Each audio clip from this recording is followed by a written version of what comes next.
Bueno, en este primer caso tenemos a con H y a sin H. A sin H es cuando es una preposición. Por ejemplo, voy a mi casa o voy a estudiar. Cuando tenemos a con H, cuando se trata de un verbo, del verbo haber. El verbo haber, que siempre suele ser auxiliar de una forma compuesta. Por ejemplo, Nerea ha ido a casa y ha estudiado. Fijaos como después del verbo auxiliar haber suele ir siempre una forma verbal en participio, es decir, acabado en ado, edo, oído, o si es un verbo irregular, por ejemplo, hacer, hecho, o ver, visto. Y por último, una interjección. En este caso se pone primero la A y luego la H. Una interjección es un tipo de palabra que expresa una emoción. Por ejemplo, aquí en este caso, estás estudiando. Puede ser una sorpresa. Además, va con signos de exclamación.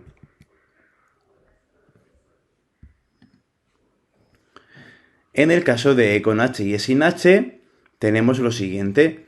E sin H se pone de esta manera cuando es una conjunción. Siempre se pone la E en lugar de I cuando la siguiente palabra empieza por I.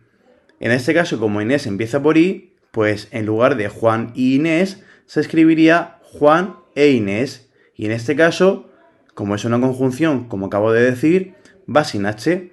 En el siguiente caso, E con H es la primera persona del verbo haber y es el auxiliar también de una forma compuesta.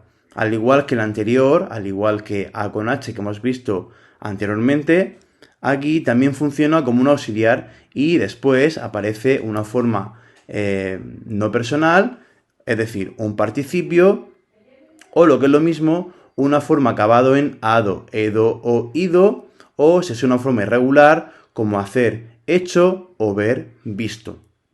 Por último, E y luego H, en el caso de ser una interjección. Aquí, esta interjección, ven aquí, indica, por ejemplo, una llamada de atención.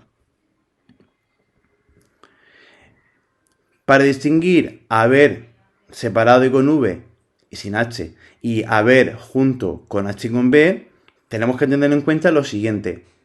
Haber separado sin H y con V es una preposición a y un verbo ver. Por ejemplo, voy a ver a mi tío.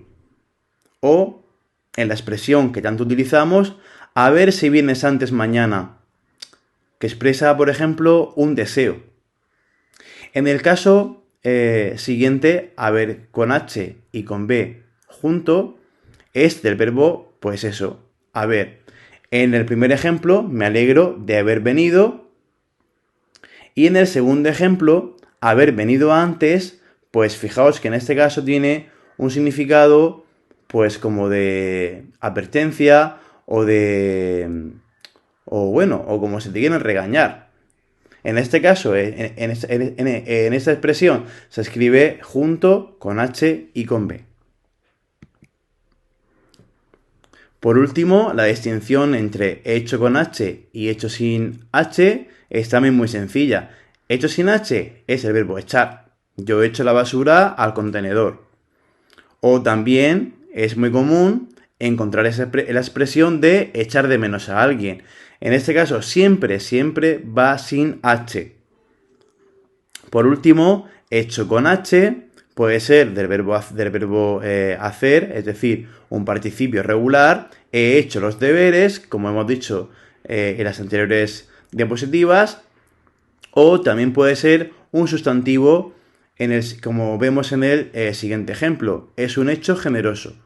En ambos casos se escribe siempre con H.